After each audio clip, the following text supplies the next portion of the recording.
আসসালামু আলাইকুম। আশা করি আপনারা সবাই অনেক অনেক ভালো আছেন। ব্যাকবোন স্কুলের পক্ষ থেকে নতুন একটি ক্লাসে আপনাদের স্বাগত জানাচ্ছি।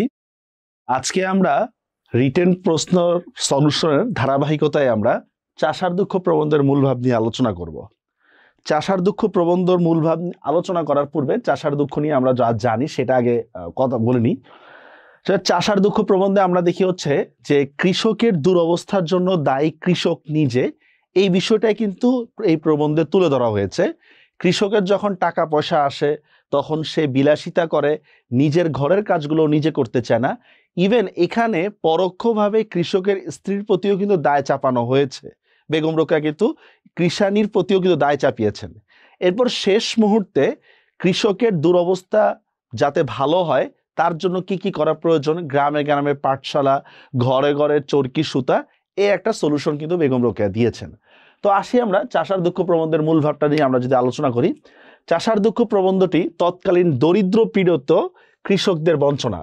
কৃষকরা দরিদ্র কেন, এই প্রশ্নটা কিন্তু বেগম রোকেয়া বারবার করেছেন যে বাংলা বঙ্গভূমি সুজলা সুফলা শস্য শ্যামলা সবকিছুই ঠিক আছে, তাই কৃষকের ঘরে অন্ন নাই কেন? হ্যাঁ, কথা কিন্তু বাস্তব যে আমাদের দেশ যদি সুজলা সুফলা শস্য শ্যামলা মাছে ভাতে বাঙালি যদি আমরা হয়ে থাকি, তাহলে এবার কৃষকরা কেন এই অবস্থা, কৃষকের কেন খারাপ অবস্থা, ঠিক না?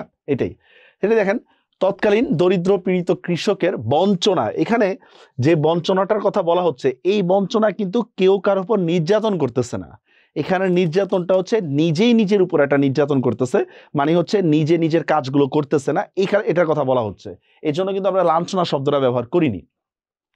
ভারতবর্ষের দরিদ্র জনগোষ্ঠী ইংরেজ শাসন ও দেখেন ইংরেজ শাসন ও ইউরোপীয় সভ্যতার সংস্পর্শে আসার আগ পর্যন্ত অসভ্য বর্বর থাকলেও, ভাই অসভ্য বর্বর বলতে এখানে কি বোঝাচ্ছে? আসলে কি তারা অসভ্য বর্বর ছিল? না, মানে তাদেরকে সমাজের পরিভাষায় অসভ্য বর্বর বলা হইতো। আমরা অনেক সময় বলি না, নিজের কাজ নিজে করলে কামলা খ্যাত, এই টাইপের বলি না। একজন বাড়িওয়ালা যদি নিজের ঘরের উঠান যদি নিজে পরিষ্কার করে, দেখছেন কিপটা। তো দেখা যায় নিজের কাজ নিজে না করাটাই হচ্ছে আমাদের কাছে সভ্যতা। এটাই এখানে বলতেছে। দেখেন অসভ্য বর্বর থাকলো, কাদের কাছে অসভ্য বর্বর? তারা নিজেদের কাজ নিজেরা করতো বলে আমাদের চোখে তারা অসভ্য বর্বর ছিল।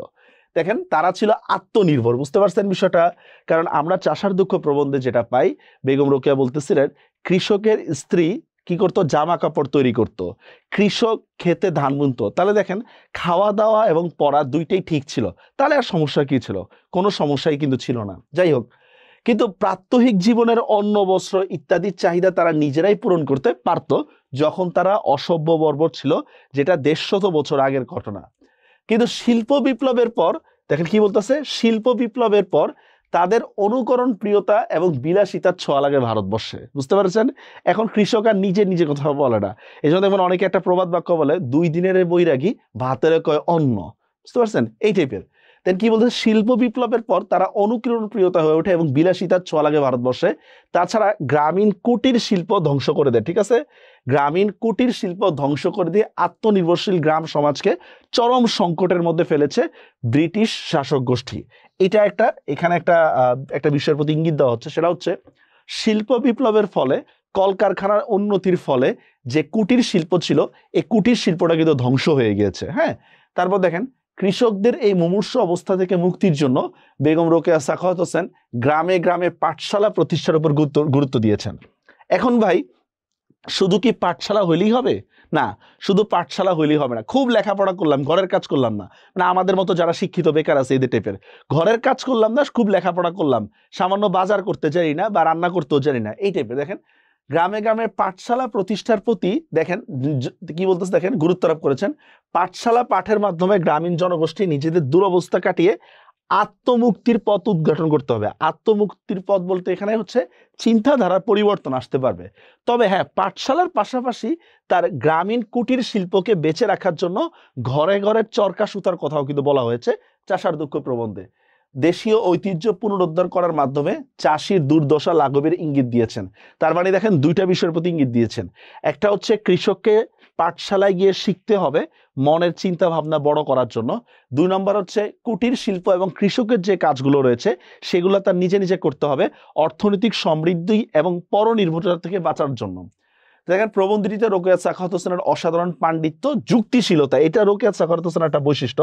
যাই বলবে যুক্তির সাথে কথা বলবে, চিন্তার বিস্ময়কর অগ্রসরতার প্রতিফলন হয়েছে। আমাদের এই লাইনটা, লাস্টের লাইনটা হচ্ছে চাষার দুঃখ প্রবন্ধের মূল ভাবনা, কিন্তু প্রবন্ধটা যেহেতু খুব সুন্দর, যার ফলে এই লাইনটা এক্সট্রা হিসাবে বলা হয়েছে। তো আশা করি বুঝতে পেরেছেন চাষার দুঃখ প্রবন্ধের মূল ভাবটা। পরবর্তী কোনো আলোচনায় পরবর্তী টপিক নিয়ে আলোচনা করা হবে। ততক্ষণ দিন পর্যন্ত ভালো থাকবেন। আল্লাহ হাফেজ।